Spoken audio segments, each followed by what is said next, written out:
Awesome. Well, let's just jump into it. So we have to start with Drew. We kind of do. We got to start with Drew because you were his coach and I kind of am his coach right now. So let's pretend he's not here. What kind of dirt do you have on Mr. Drew Bender? And really, what was it like coaching this guy back in the day? Oh, it was phenomenal. I mean, he was such a smart player, and he really knew and understand the game so well.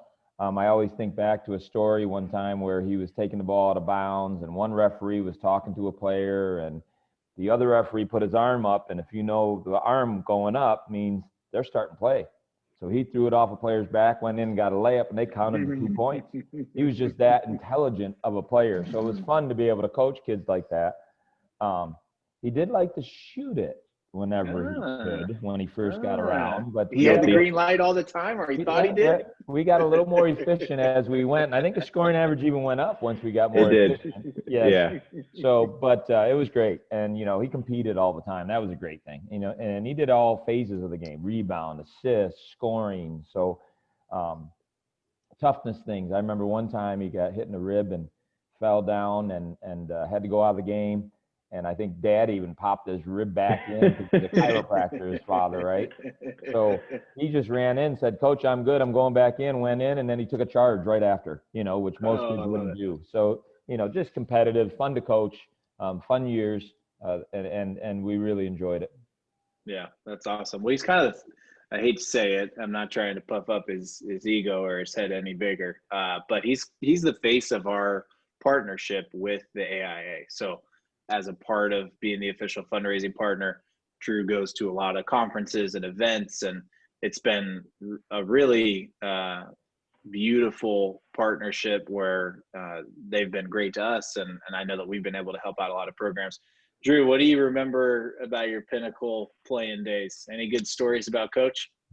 I remember I had a bad haircut. I was a little bit skinnier back then. And I think in my early years, we used to, obviously, like he said, I used to think I had the ultra green light and used to take bad shots just like any, over ambitious youngster. But I think as I got older, the game started to slow down for me. I know Coach and I developed a really good relationship in the sense that I felt like we could trust each other really well. I know, when you have younger guys that are super talented, not saying I was super talented, but there's a lack of trust there. And I think as you get older, you realize that, all the things that he just mentioned, me being more efficient, me, getting my teammates involved, me affecting the game in different ways. Those were all things that I needed to be able to grow that I didn't always see.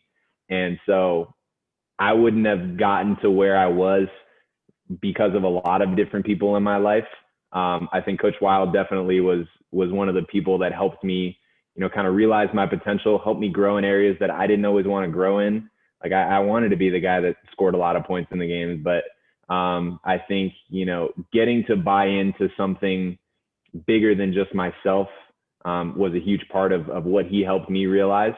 And I think, again, like we're, going to talk about, and one of the things that, I thought was so, cool when I think about my time is just having guys that are talented, that, are able to, be great individual players. How do you get them to be great team players as well? And what do you do to, get them to be that? I think that's the one thing that I remember. Yeah. Well, that's cool, man. Well, let's talk about one of the talented guys. And this is just a selfish thing for me. I don't even know if the audience will care, but I do because I'm a Steph Curry lover. And one of his former campers, Nico Mannion, who led y'all, I believe, to a state championship appearance back in the day, not long ago. He's already in the NBA, and he's with the Warriors, and that's my team right now. So what do you guys think of that fit? How's Nico going to do in Golden State? Yeah, I think it's a great fit. People, I think there finally came an article out about it that 2 or 3 teams kind of went to him before Golden State, and they had called. I was there. We were at his house, and he turned down going a couple spots higher to go to Golden State because he knew that's a good fit for him. I mean, that style, 5 guys out, cutting, passing, things like that. That's what we did, and he thrived in those situations. So I think he's going to do really well. Yeah, I think it was a dream fit. I remember being a little, not disappointed, but, obviously in the sense that, like, I know he's a competitor. I know he wants to go higher, in the sense that, like, you want to see people in your backyard, and obviously your alma mater, you want people to see their value. And obviously, where you get picked is right now where you see value. But I think in the sense that of fit, I don't think he could have gone to a better place. I don't think he could have learned from a better player in Steph and, Steve Kerr, and being in that system. I think, when you look at organizations like the Spurs, the Warriors, like the guys that, just have great guys every single, year, and they're just going to do what they do. I think he's going to be a seamless fit. I think he's going to do awesome. So I wish him nothing but the best. Yeah. Yeah, it's exciting. I'm glad that the Warriors are back. The bubble days are over. So we'll see what happens in like 2 weeks. We're going to have an NBA game in like 3 weeks, maybe 4 weeks. Y'all are slated to play Mountain Point, which I know is your opener. And the it's COVID year. We could talk about that forever and get upset. But I guess what are you expecting, Coach? Like, what are you expecting from this season? It's a season unlike any other for every coach, but especially you. I know you've been doing this for a while. So January 5th, it's tip-off. We're praying it's tip-off January 5th. Like, what emotions are going to be running through your head, and what expectations do you have for the season coming up? I love my kids right now. We've been going 3-4 days here. Really, we've been going little open gyms where I was basically running practice prior. So have a good feel of what my team is. I think it's just good to be back in the gym and doing something together. I mean, that's the important part. Very enthusiastic group, really talented. Like, I wouldn't say basketball talented, but overall talent. We got some athletes out there, and we got, supple shooters, some people can penetrate. We got a little bit of an inside game. So we got a little bit of everything, and they all work their tails off. So it's nice. So I'm kind of excited. It's just back, some normalcy, right? Mm-hmm. Some normalcy back in there, even though I'm wearing a mask and everything else. It's probably good for them that I'm wearing a mask, right? So, maybe takes a little buffer off that. But I'm excited. I think it's going to go. I think it's going to be, we have 18-game schedule. I mean, if we play 14 of them, I think that would be a highly successful year. I think we're going to miss some games. It's just part of it. We've talked about that. We probably took an extra guy or two, maybe than we wanted to this year, just because, shoot, if you take a 12-man team and 6 of them have it, you got one person off the bench. So you had to think about those type of things, So as a coaching staff, we talked about that and maybe took a couple extra, which is good for the kids. They're part of something. And I think the kids are excited. I think they're excited to be there because they do get a chance to play where, 3 weeks ago, maybe they thought they weren't. So I think that's going to all make it a very successful season in a bad time. Yeah, definitely. Well, that's good. Your confidence gives us confidence, because being in this industry, we're essentially at the beck and call of what each state federation does. And for the AIA, which has been, a really promising state for us during this time, even we think of football, 38 out of 50 states tried to play a season, Arizona being one of them. But Drew, before we kind of get onto the main chorus of what we want to talk about, which I'll let you kind of intro that after I ask you this question. You work with a bunch of basketball programs now just as a rep, and you obviously played in the school district, and you're seeing it from a different side now. What else are you hearing from other coaches like during this season? And like, what are your expectations just as a fan and as a rep and as a spectator of what's going to take place for basketball? Yeah, I think Coach hit the nail on the head. I think so many people are just really fortunate to you take things for granted, like Coach walking in the gym, seeing his guys just getting better, working on their games. And, I am one of those people that thinks that the AI is going to do everything in their power to have a season. I think they've shown that thus far. I think, like Coach said, it's not going to be anywhere near perfect. You look at football, in Arizona, we were blessed to, have a lot of games. There were a lot of games canceled, but the vast majority of games were played, and we're, having state championships in football this year. So I think that's pretty much what to expect. I think, a lot of coaches that I've talked to, a positive of everything is, one, they're really in tune with their guys. So they've gotten a chance to really get to know them, really, do a lot of relationship building in that aspect. And then two, they're talking to a lot of other coaches frequently.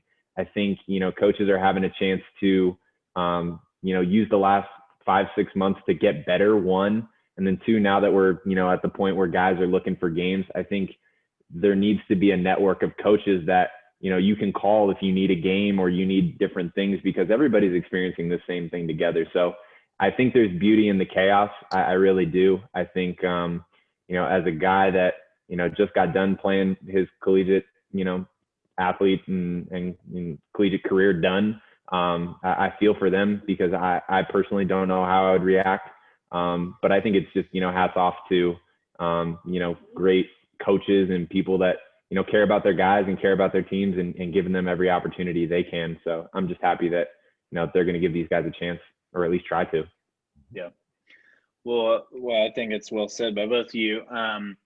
So Coach, Drew and I talked about, I was like, hey, I'm reading up about you. I know the program's really successful. You started the program, right? Yes. My Wow. 21st So year. Yeah. The only coach, and I've had one other guy who's actually a football coach in Maryland who started a program. He had been there 12 years. First year they went 0-10. And then I think last year they went like 13-0 and won the state championship in Maryland.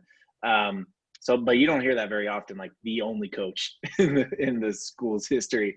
Drew was saying, hey, what Coach does really well is he gets talented guys to be selfless.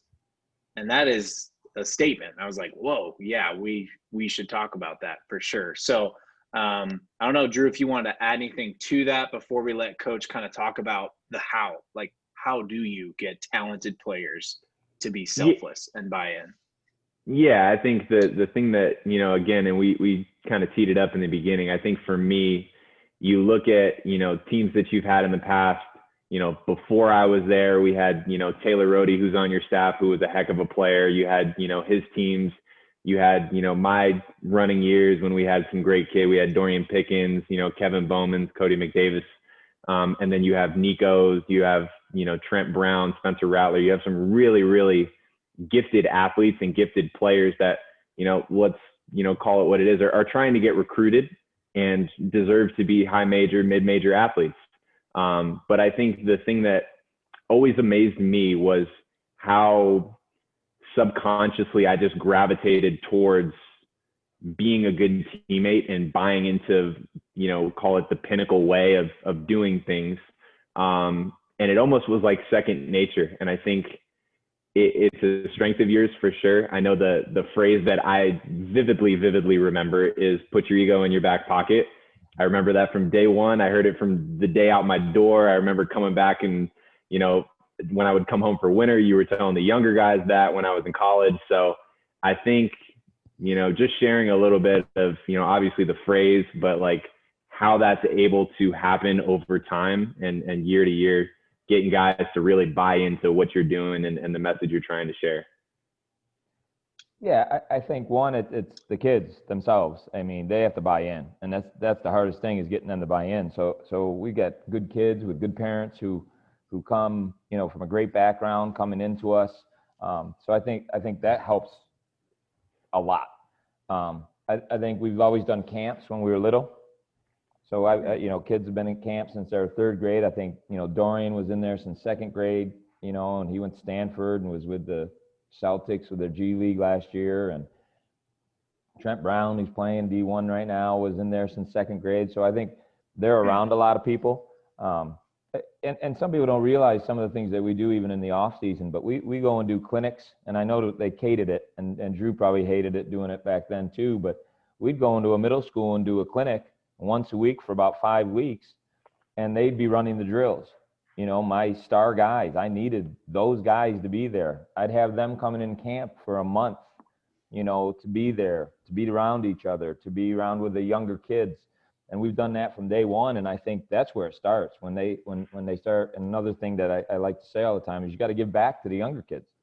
You want, as Drew said earlier, he wants Pinnacle to win. He wants them to be successful and is looking to see if they're successful. And so we're selling that from day one, from when they're in third grade. These guys are here giving back to you. Thank them, and if people hear those things, I think that's important. I also think that, we got a PE class, and a lot of guys have PE classes and they'll only have their varsity guys in a PE class, or they'll have an open gym and they'll only have their varsity guys in the open gym.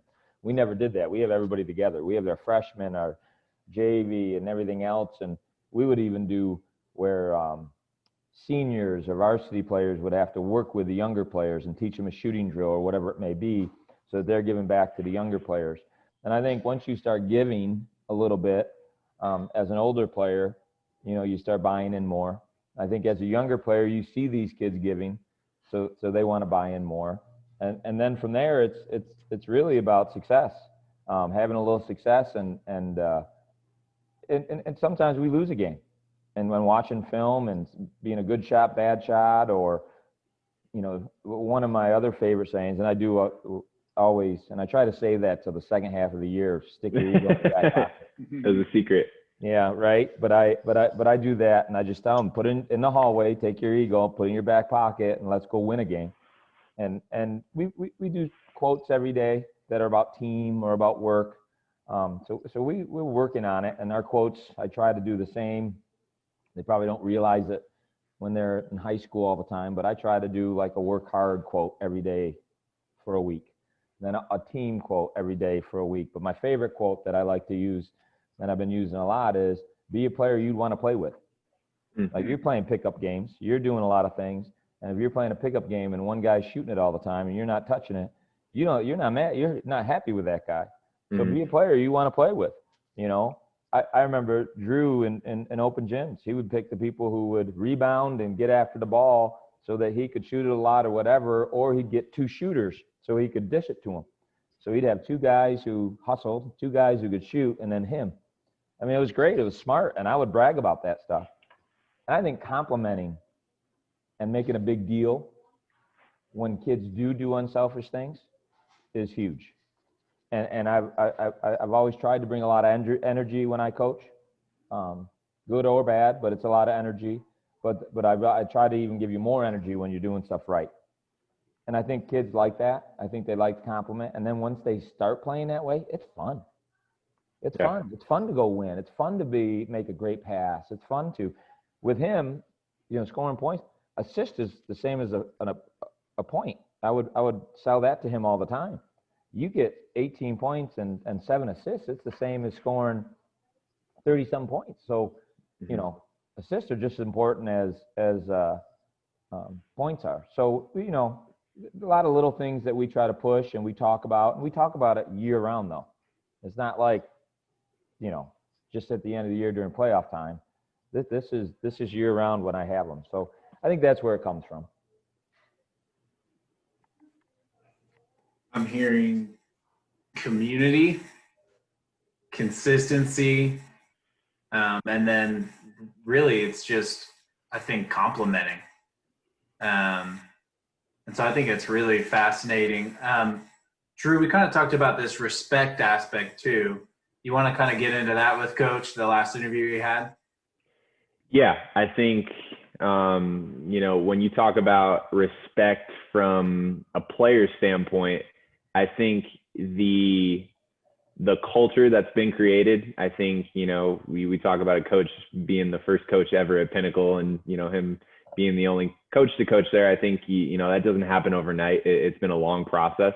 But I think over time, you have guys that come through the program and they've kind of set the standard, right? There was, people before me, there was people after me, and there's just like that. When we talk about the Pinnacle way of, really caring about what's to come and making sure that you leave the program in a good spot, caring about the right things, doing things the right way. So I know, right after me was Nico and Trent's group.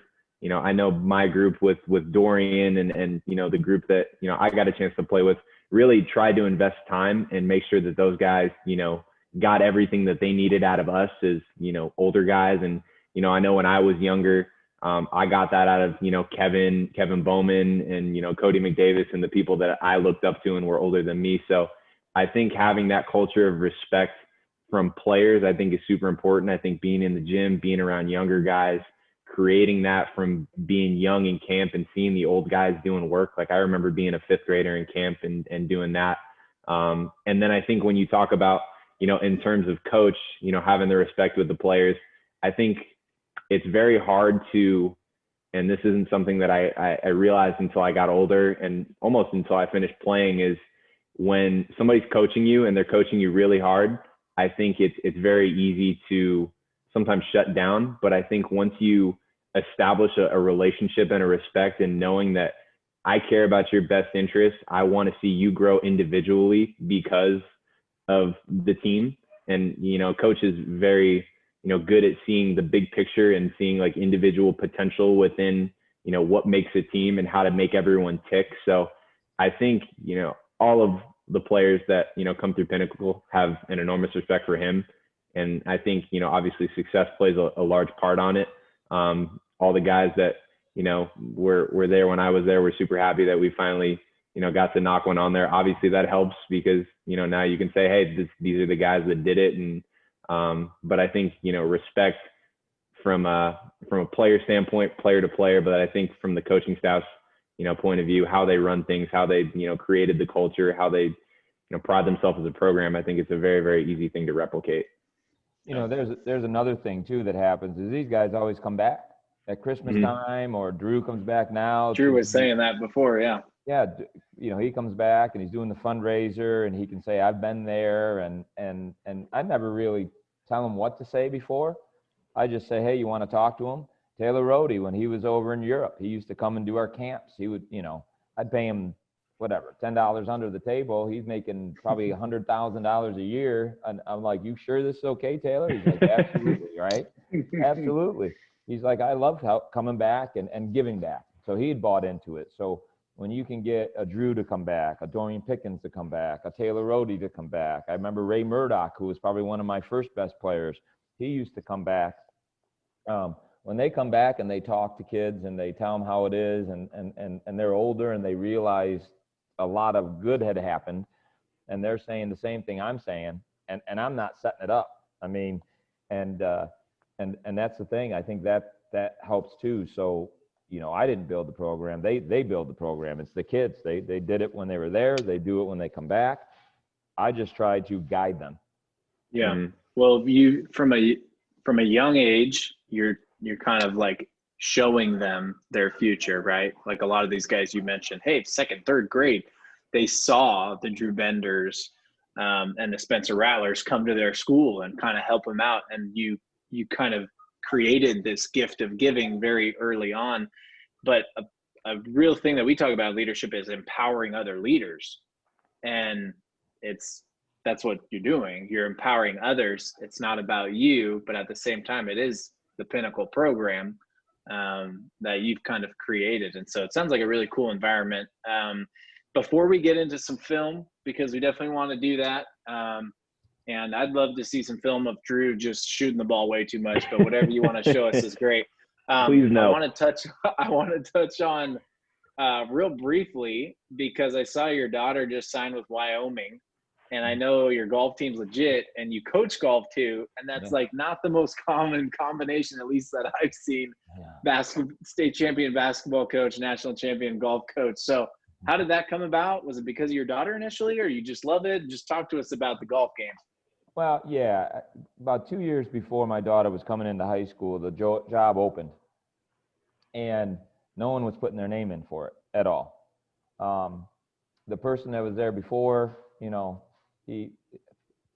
sometimes people just get that golf job and they're not really into it. They're not dedicated to it. They just got the job. They get a little extra money and they drive a van.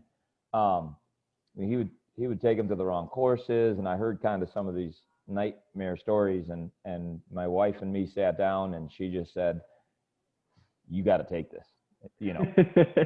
You got to take this job. No one's taking it, and you need to take it. You'll be organized. You'll make sure they get to where they're supposed to be.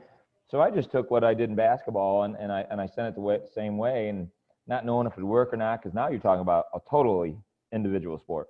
Mm-hmm. So we did the same thing. I put them in drills. So we do 2 putting drills, 2 chipping drills. They'd have to pound the post. Then they'd hit, you know, I wouldn't touch their swings because I don't know that much about golf, but let them work on their own swings. But we talked about team, you know, when we won our state championship with a golf tip. We talked about how, you know, even if you're having a bad round, you can't just let it blow up and shoot an 84. You know, you might not shoot a 72, but you better battle your butt off to shoot a 77 or 78 because your teammates need you. So I tried to sell that to them, and they bought in, totally, which, you know, and then they got competitive. You know, I still remember one of my, you know, possibly my best golfer this year, and I had really good golfers on this team. They'll all play college golf. But one of them, freshman year, I'm like, you know, you got to have grit. And her mother came out to me, Katie doesn't have grit, right? I'm like, she'll have grit, right? So believe me, in 4 years, she'll have grit. And she won like 4 tournaments this year with grit. So wow. I think you can teach it. I think, you know, it's a mindset. And it was fun. It was totally different dealing with girls and guys. Loved coaching my daughter because it wasn't about playing time. She had to get a score to play. And it was just different. It was fun.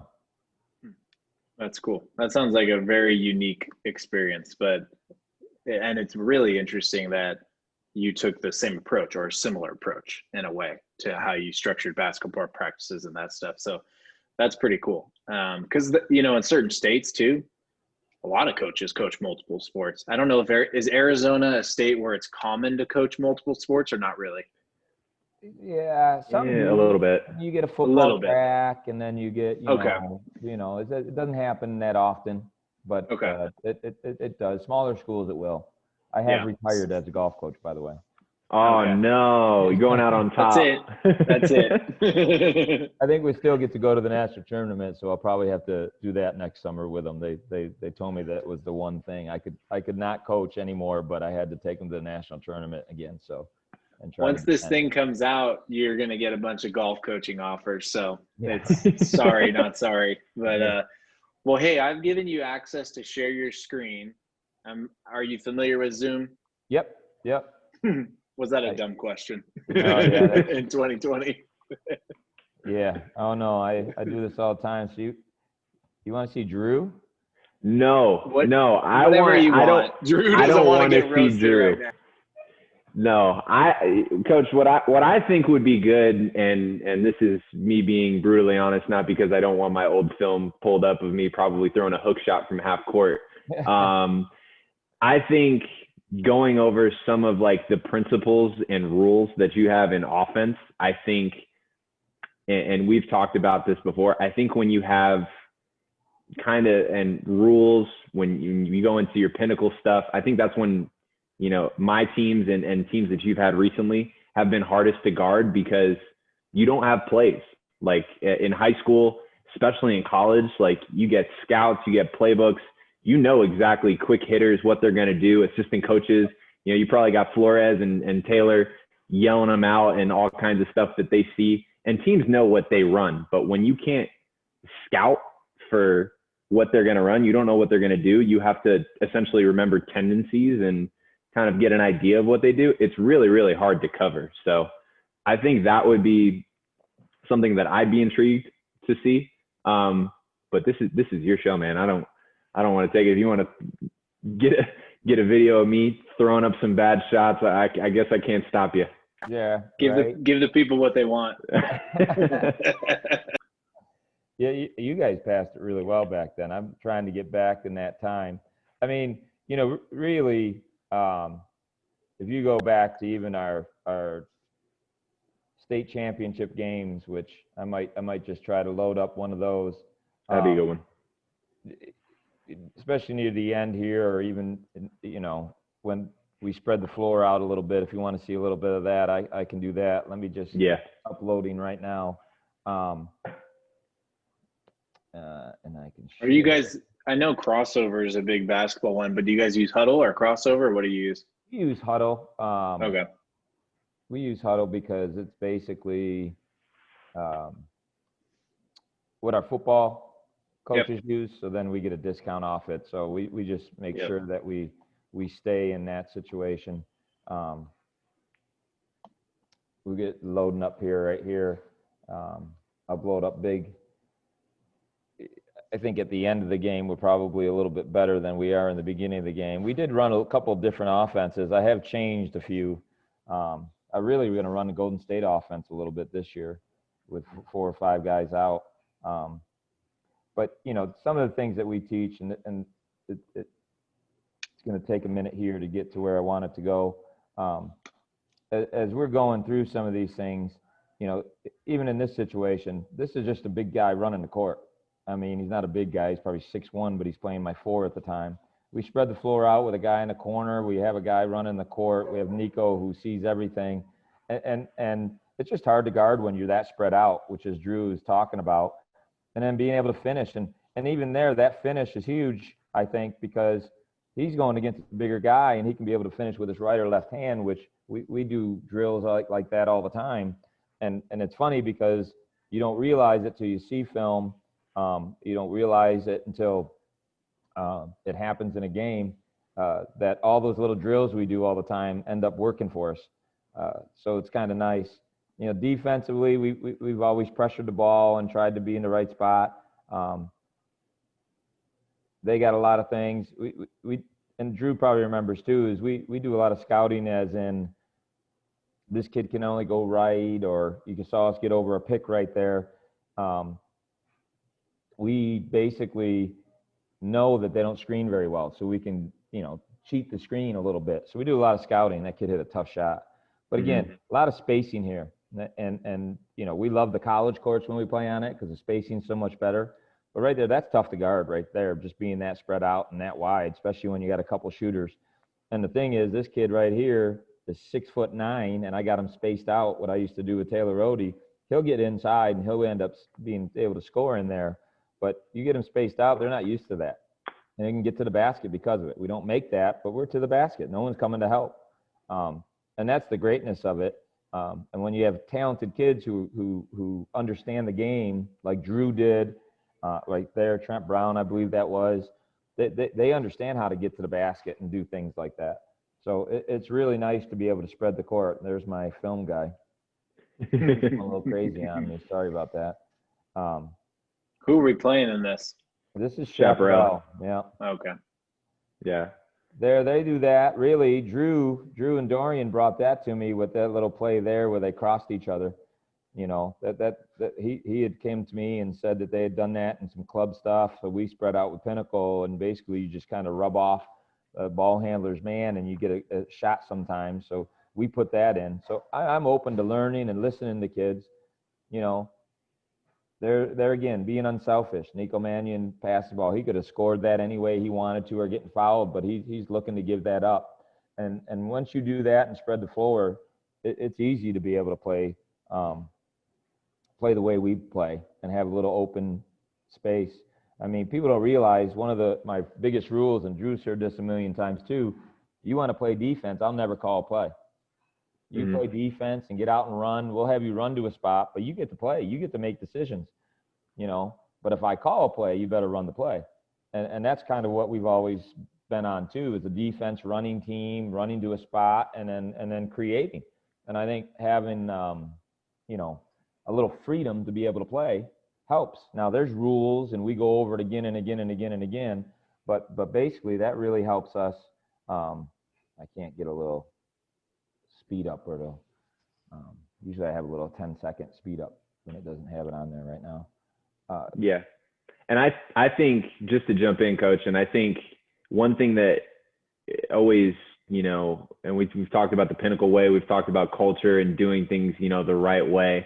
I think the thing that I saw, and even when I came back and saw, you know, I remember being at this game and watching them play, and I looked and I was like, there's some things that I don't recognize. You know, there's plays, there's different, you know, characteristics. So I think one thing that, you know, you do a good job of, and I think a lot of coaches do a good job of, but I think the really good teams that are very consistent and they don't just have like one or two great teams and then they fall off for a year and they wait till they get more talent, they adapt to their personnel and they kind of fit their mold of what they're trying to get done, and they kind of change it and adapt it. Like you have Nico is, you know, arguably one of the better pick and roll decision maker ball handlers that you're really ever going to see in Arizona high school, and you see the three.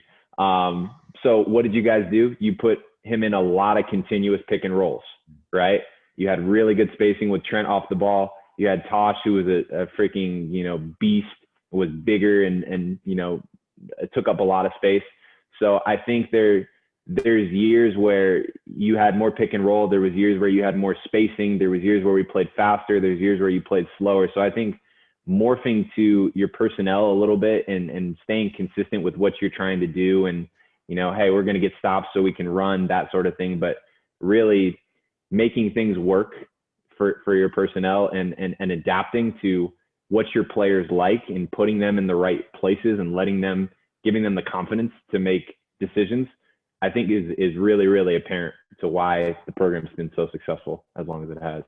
Yeah, and we did. We went to more of a motion pick and roll situation with these kids because they love the pick and rolls. This year, we're not going to have as much size as in back to the basket scoring type situation. So we're doing more of what's called a pistol offense, where there's going to be a lot of dribble handoff, flare screen, and pick and roll situations. So, you know, it's all going to be bang, bang, bang, bang, and people are going to have to make those decisions, and we'll have 5 guys out.